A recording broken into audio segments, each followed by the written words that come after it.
To discuss today's headlines is Minister for Employment Murray Watt and Independent MP Dai Le. Dai, good morning to you. We'll come to you shortly, but I want to start with you, Murray. Your reaction to those comments from the President? I'm not too phased about that, Charles. I mean, obviously President Trump has got a lot on his plate and lots to remember, and you'll see that very quickly he was able to make the point about the strength of the relationship between Australia and the US. We've already seen both the Secretary for State and Secretary for Defence in the US talk about President Trump's support for the Aukus arrangements, so that's what really matters rather than whether someone remembers an acronym in the middle of a meeting. Yeah, particularly in defence, there are lots of acronyms. It's what in defence they call an ARE, or an acronym-rich environment.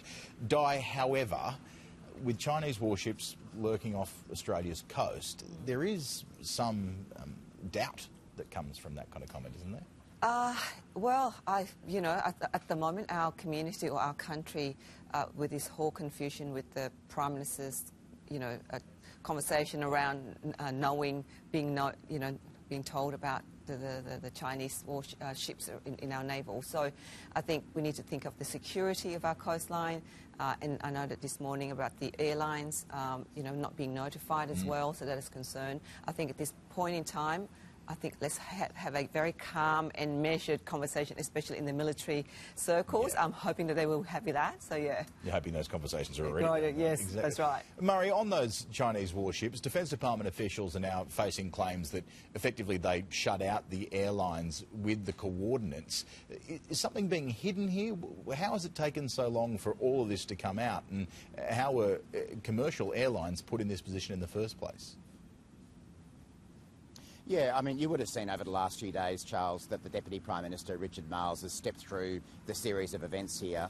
I mean, the most important thing is that we are not happy that China did not give advance warning of its live-fire drills, and all of the appropriate representations have been made to China complaining about that. That's really the issue here. We've been working very closely with Air Services Australia and the airlines to try to provide information for people, but the bottom line is that China should have given us more notice, and I think we were right to make those representations to them. OK, we'll move on, because the Prime Minister has been accused of politicising an event celebrating the Vietnamese community, inviting Labor's candidate for the seat of Fowler and snubbing the sitting MP, who happens to be called Dai Le and sitting at the desk, the only federal politician of Vietnamese heritage. Dai, tell us about this and what you've said to the Prime Minister and what you thought when this happened. Oh, look, of course, the Prime Minister has the right to invite whoever he wants, but this is the... being the 50th anniversary of the Vietnamese-Australian contribution to Australia, I thought I would have been there as the only federal member of Parliament.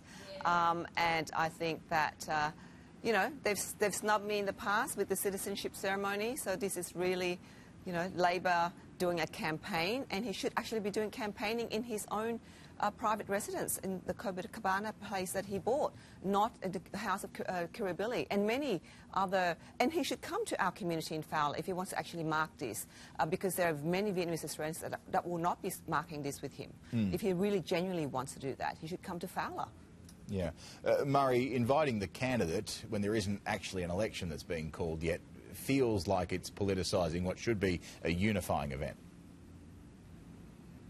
Oh, look, I would have thought, Charles, that we've got more to be focused on as politicians rather than getting ourselves invited to drinks over the harbour side.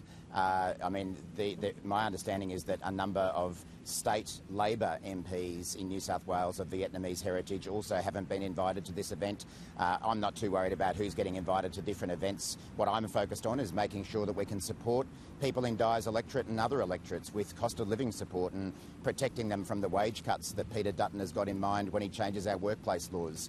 The job cuts that Peter Dutton's got in mind, the 36,000 cuts. I think that's the thing that really matters here. Well, absolutely, he shouldn't be having drinks on the harbour side, first of all, and to mark a 50th anniversary of the Vietnamese-Australians, he should be in our community, not having drinks on the harbour side. So I agree with you about that. They're very much Murray, and as a federal MP, he invited federal bodies of the Vietnamese community in Australia, not states. So I think that's just something that he's politicised, absolutely politicising the whole event.